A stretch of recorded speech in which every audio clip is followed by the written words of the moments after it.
number of you have been asking us about how we were able to get such a clean, high-quality 3D mesh from this image, this inspiration for building here.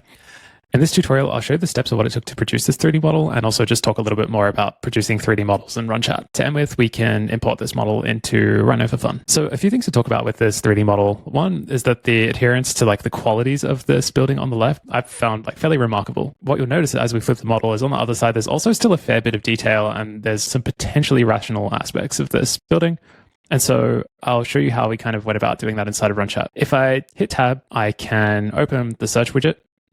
And if I use this filter here, I can sort by mesh. By default, for the moment, there's 3 image to 3D models that we support. There's this Hunyuan 3D, which was used to create this mesh. There's also Trellis 2 and Trellis, and each of these have varying credit costs. It is true in this case that the most expensive model has given the best output. It's entirely possible that Trellis and Trellis 2 will give incredibly good value for money. In this case, I did test those 2 models, and the outputs I think are fairly subpar. Trellis 2 did an okay job of capturing the input image, but the original Trellis also has a little bit to be desired. It didn't do a very good job with this particular geometry. Amazing for some other things, but just not in this case.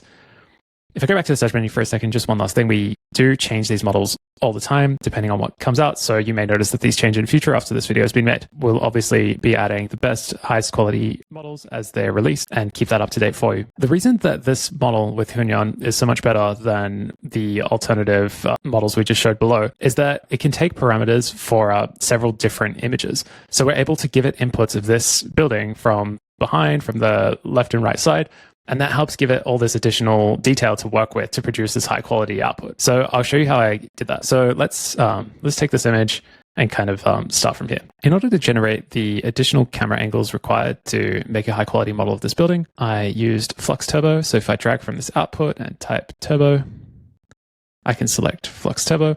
And after a bit of prompt experimentation, I landed on this as something that would give me an alternative angle. Hit play. Great, so it's imagined the right side of this building. I'll hold Alt or Option on Mac to drag this node, which will create another node that's already wired up. And I will change this prompt to be from the left side and hit play. And then we can do this one last time for the back of the building. We'll just say to show this building from behind. Cool. So we have a few different angles. They may not necessarily fully line up and have continuity between the 3 of them, but there should be enough to pass into Hunyuan to let it do the rationalization of a 3D model. So to create a Hunyuan node, if you click on the canvas and just type Hunyuan, you can create a node. And you'll notice that by default, it accepts a single image input URL. Hunyuan will work with a single image. However, in this case, we want to provide a few additional ones. Runchat enables you to configure additional parameters by clicking this little settings icon in the left side of the settings bar here. If we open it, you'll see that we have a back image, left image, and right image. The cool thing about this is that we've enabled the ability for you to press these arrows and it'll publish that parameter as an input on this node. So it is a little bit more technical, but it enables you to easily add these inputs to the side of the node if you are going to use 4 different angles, and then we can use that to wire this up. So for the back image, we'll wire the back one up. For the input image, we'll wire this one. Left is going to be this one, and this will be the right image. There are a few additional settings, but I don't think we need to alter this at the moment. It doesn't, as far as my testing goes, it doesn't enable drastic difference in quality of output. So we've plugged in our images, and now we can hit play. Okay, so it's been able to generate a pretty nice 3D model, done a relatively okay job of following the geometry inputs that we've given it. So it's worth mentioning that it did take a few minutes for this to generate. If I go in here, it did take about 3 minutes to generate this 3D model. And the cost was 800, which isn't trivial, but the quality of the output seems worth it, especially if it's a starting point for modeling in something like Rhino. So let's hop over to Rhino. I can open the same workflow.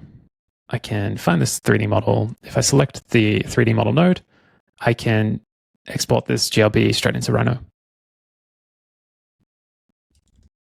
If I zoom the entire model, it comes in like this. And then if I swap to render view, you should be able to see the textures. Great. It's upside down, so we can just select it and use the gumball here to rotate it. Amazing. So yeah, it's that easy to take something from Runchat and bring it into Rhino.